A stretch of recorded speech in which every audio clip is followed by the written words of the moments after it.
Welcome to Rachel's Reading Room, where we focus on individuality, neurodiversity, and socio-emotional development. Hope you enjoy. Curious George and the Firefighters, written by Margret and H.A. Rays. This is George. He was a good little monkey and always very curious. Today, George and his friend, the man with the yellow hat, joined Miss Gray and her class on a field trip to the fire station. The fire chief was waiting for them right next to a big red fire engine. "Welcome," he said, and he led everyone upstairs to begin their tour. There was a kitchen with a big table, and there were snacks for everyone. The fire chief told them all about being a firefighter. George tried hard to pay attention, but there were so many things for a little monkey to explore. Like that shiny brass pole in the corner. Where did that pole go? George was curious. Why, it went back downstairs. There was the great big fire engine. There was a map of the city, and there was a whole wall full of coats and hats and big black boots. George had an idea. First, he stepped into a pair of boots. Next, he picked out a helmet. And finally, George put on a jacket. He was a firefighter. Suddenly, bring!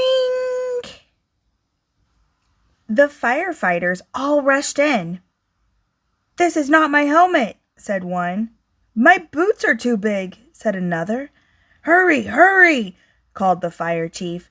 A bright red light on a map of the city told him just where the fire was. There was no time to waste. One by one, the firefighters jumped into the fire engine, and so did George. The fire engine, with all of the firefighters, sped out of the fire station, and so did George. The siren screamed and the lights flashed. The engine turned right, then it turned left. Woo, woo, woo, went the horn, and George held on tight. And just like that, the fire engine and all the firefighters pulled up to the pizza parlor on Main Street. Smoke was coming out of a window in the back, and a crowd was gathering in the street. "Thank goodness you're here," cried the cook.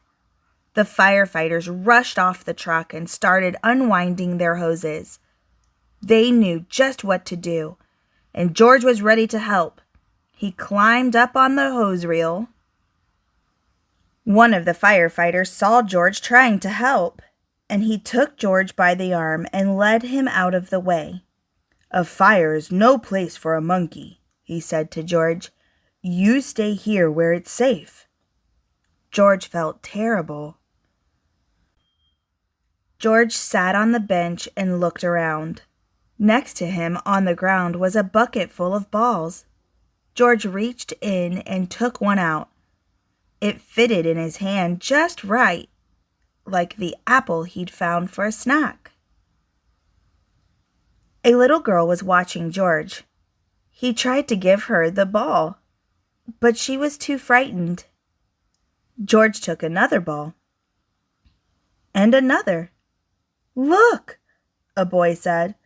"That monkey is juggling." The boy took a ball and tossed it to George, but it went too high. George climbed up onto the fire engine to get it. Now George had 4 balls to juggle. He threw the balls higher and higher. He juggled with his hands. He juggled with his feet. He could do all kinds of tricks. The boy threw another ball to George. George threw a ball back to the boy. The little girl reached down and picked up a ball too. Soon all the children were throwing and catching back and forth. The fire chief came to tell everyone that the fire was out. Just then, the little girl laughed and said, "Look, Mummy, a fire monkey." "Hey," called the fire chief, "what are you doing up there?" "What a wonderful idea," the little girl's mother said to the fire chief. "Bringing this brave little monkey to help children when they're frightened." "Oh," said the fire chief. "Well, thank you." Before long, the fire engine was back at the fire station, where a familiar voice called, "George!" It was the man with the yellow hat. "This little monkey had quite an adventure," said one of the firefighters. "Is everyone all right?" asked Miss Gray. "Yes, it was a small fire," said the fire chief, "and George was a big help." Now the field trip was coming to an end, but there was one more treat in store. All the children got to take a ride around the neighborhood on the shiny red fire engine, and they each got their very own fire helmet, even George. And it was just the right size for a brave little monkey. Thanks for watching. If you enjoyed this, why not check out my other videos?